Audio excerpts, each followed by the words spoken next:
Oke, selamat datang di channel Setiawan J. Kali ini saya akan mereview Toyota Agya TRD Sportivo tahun 2017.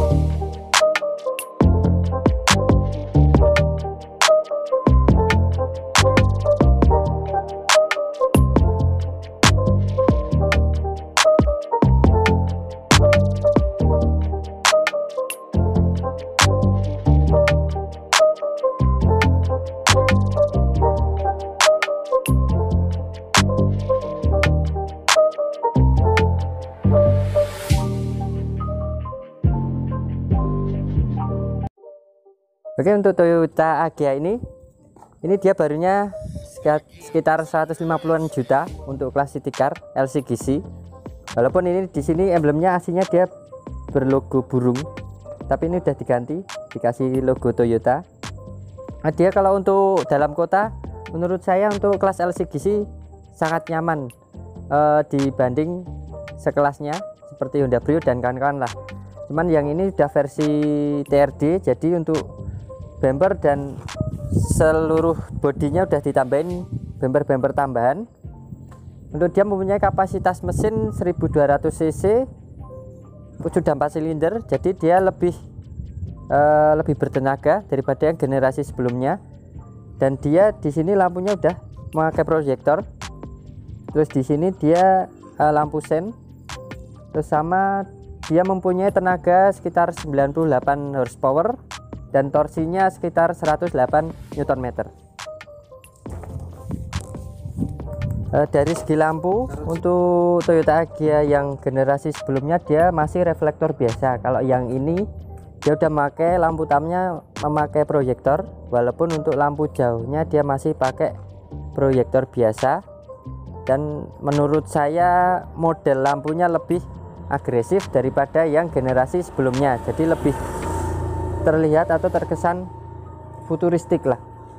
Terus ada di tengah itu aslinya dia listnya berwarna chrome, cuman ini di cover warna seperti karbon. Tapi sayangnya belum ada DRL di bagian lampu depannya, jadi kalau siang masih belum ada DRL nya, jadi kurang modern.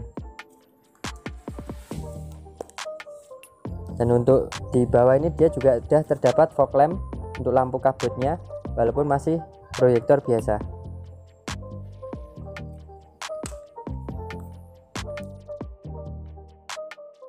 Kita lihat di bagian sektor mesin, dia 1200 cc 4 silinder, jadi tenaganya memang seperti yang saya katakan tadi lebih bertenaga, walaupun nggak signifikan sih daripada generasi sebelumnya, cuman dia lebih anteng. Dia udah dual VVT-nya. Untuk kehematan bahan bakarnya nggak usah ditanya lagi, karena ini memang mobil LCGC, jadi sangat hemat untuk pemakaian dalam kota, walaupun untuk luar kota pun oke.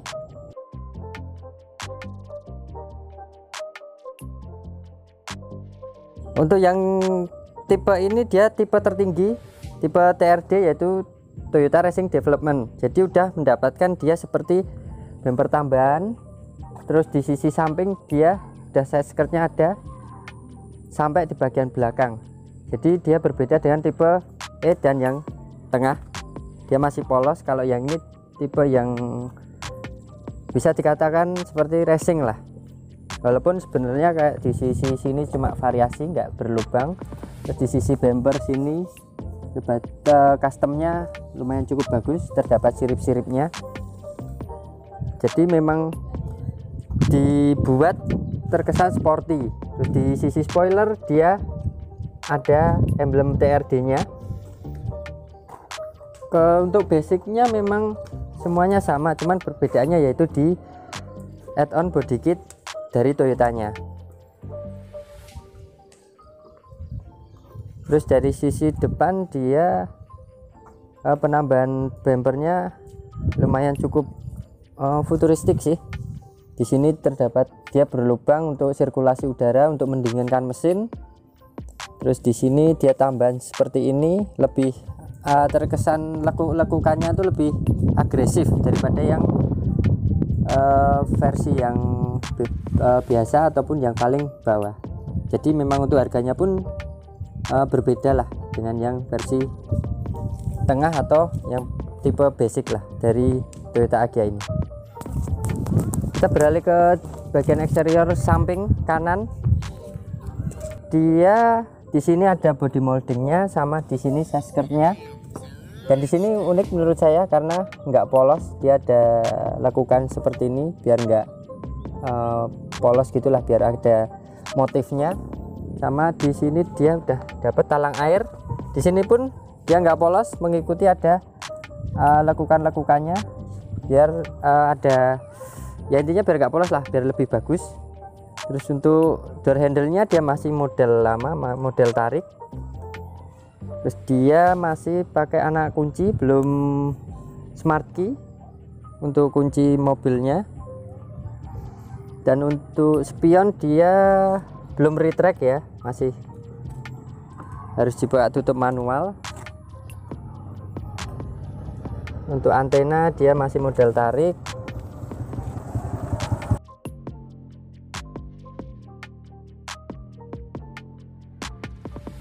Untuk dari roda, dia aslinya pakai ring 14, cuman ini udah diganti, dinaikkan satu jadi ring 15, dibalut dengan ban Acelera. Dan peleknya dia berwarna putih. Kalau yang aslinya kalau nggak salah dia two tone, dua warna, silver sama hitam. Ini dikombinasi putih biar lebih terlihat racing beserta baut-baut rodanya. Semua depan belakang sama ukurannya, lebarnya pun sama.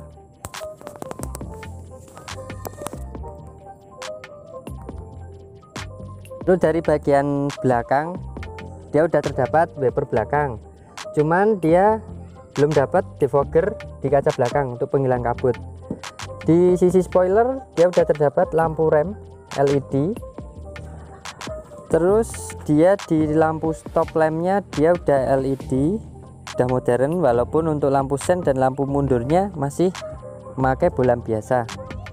Dan di bumper belakang pun dia terdapat 2 titik sensor mundur.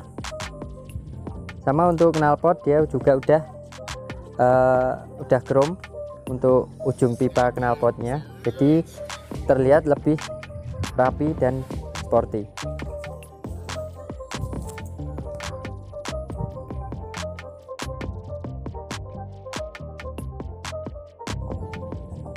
Oke, dari sisi interior kita akan bahas dari posisi mengemudi. Untuk Toyota Agya ini dia udah bisa maju mundur. Untuk reclining oke.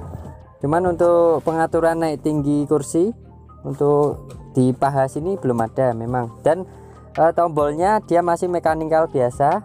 Dan sayangnya untuk setir dia paten, belum tilt steering ataupun teleskopik. Jadi untuk kita mendapatkan posisi duduknya sangat sulit karena nggak ada pengaturan di setir, jadi kurang nyaman. Walaupun sebenarnya untuk visibilitas di depan cukup sangat luas karena di sini juga kacanya besar. Tapi kalau menurut saya ini pilihannya juga besar, jadi kemungkinan blind spotnya untuk ke arah sana juga banyak sih menurut saya. Untuk yang tipe TRD ini dia udah terdapat tombol audio di sisi setir, jadi bisa pengoperasian audionya di sisi setir, jadi nggak usah, lebih efisien lah. Dan dia untuk dashboard dia masih berbahan keras ya, plastik biasa. Seperti kisi AC yang tengah masih model lama, walaupun yang di sisi kanan kiri masih model putar-putar. Overall ya cukup lah, karena dengan kondisi mobil LCGC ini dia cukup lumayan lah untuk kegiatan dalam kota lah intinya.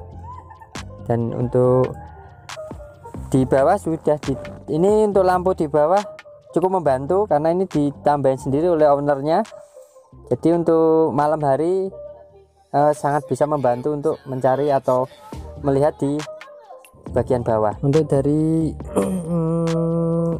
segi tengahnya dia ini tipe yang manual, di depan tongkat atau tuas persneleng dia terdapat 2 buah cup holder. Terus di sisi bawah tombol puteran AC juga terdapat sebuah laci kecil sih, sama di sisi kiri ada soket lighter untuk colokan USB. Terus di belakang tuas persneleng ada tempat penyimpanan kecil, mungkin untuk khusus koin, sama yang di belakangnya ya lumayan lah untuk naruh barang-barang apa seperti koin. Terus yang di sisi kanan setir di sisi pengemudi juga terdapat tempat penyimpanan yang menurut saya cukup luas lah, bisa untuk naruh HP atau barang apapun di situ. Dan dia untuk dari segi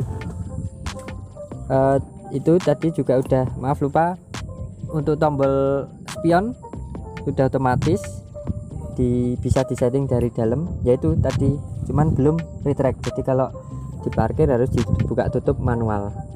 Dan dari segi door trim dia lebih cukup ada perubahan lah, di bagian belakang handle-nya dibalut dengan fabric, jadi ada motifnya.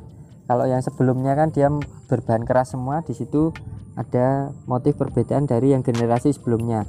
Dan dia juga udah power window 4-4-nya, sama handle dia udah chrome, jadi lebih terlihat mewah. Dan di sisi pintu dia terdapat 1 buah cup holder, cuman di kanan kirinya mungkin botol kecil bisa lah di situ, dan untuk menaruh barang apapun di situ masih lumayan cukup.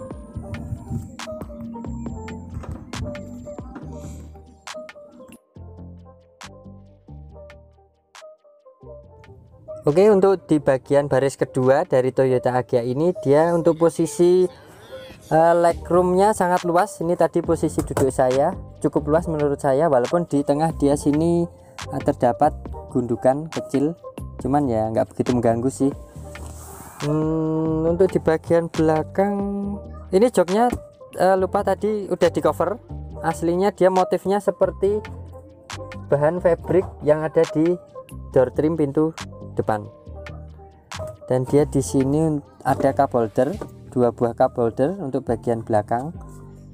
Dan di sisi belakang kursi dia ada pocket holder untuk naruh seperti koran atau majalah atau apapun itu.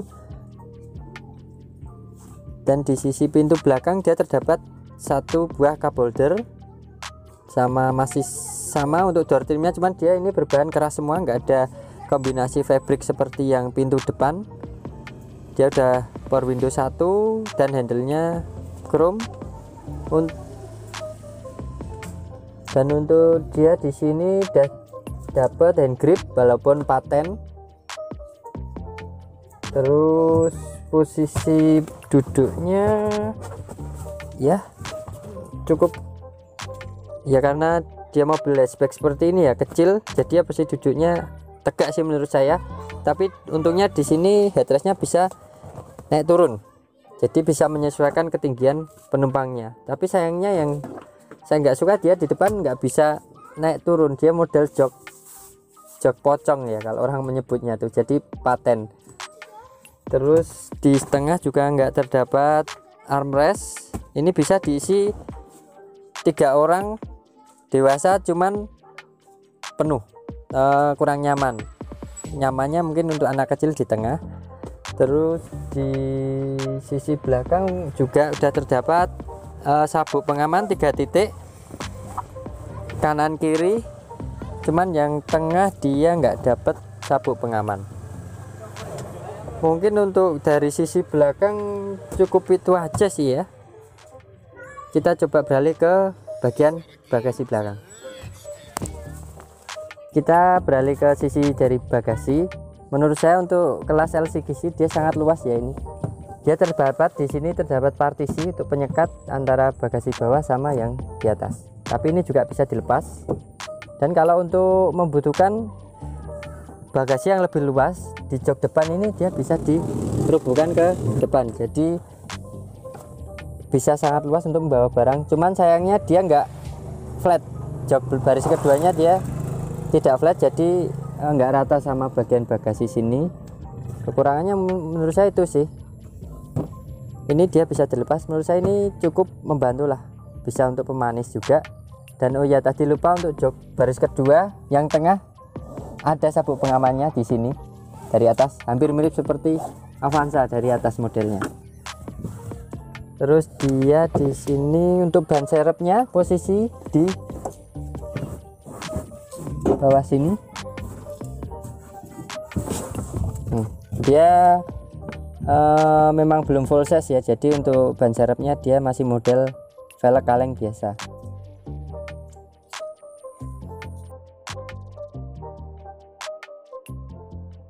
Oke, mungkin cukup sekian untuk review Toyota Agya tahun 2017 ini dari saya. Mungkin untuk kekurangan dan kelebihan mobil ini ya, ada kelebihannya ada kekurangannya. Untuk kelebihannya, satu, mungkin murah. Untuk kegedapan kabinnya lumayan bagus. Untuk tenaga mesinnya untuk dalam kota cukup bagus. Terus untuk kekurangannya mungkin bandingannya agak keras, tapi lebih mending daripada yang versi generasi sebelumnya. Untuk model dia, untuk yang versi TRD yang udah ada body kitnya, dia lebih sporty, lebih anak muda lah daripada yang generasi basic yang bumpernya dia masih standar. Dan untuk overall untuk konsumsi BBM dan kehematan bahan bakar nggak usah ditanya, karena dia mobil low cost green car, jadi sangat irit, nggak usah perlu khawatir untuk bahan bakarnya mobil ini. Dan untuk suku cadangnya pun Toyota udah pasti banyak di pasaran.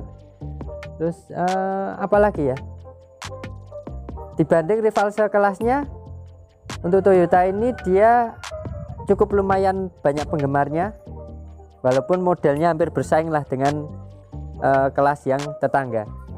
Otomatis overall semua tinggal selera kita masing-masing. Untuk masalah harga pun dia secondnya pun 110-an juta mungkin udah dapat untuk tahun yang sekian. Karena untuk yang versi generasi yang terbaru sekarang, untuk model bodinya pun untuk keseluruhan nggak beda jauh sih sama yang generasi ini. Jadi masih, menurut saya masih rekomen untuk mobil secondnya.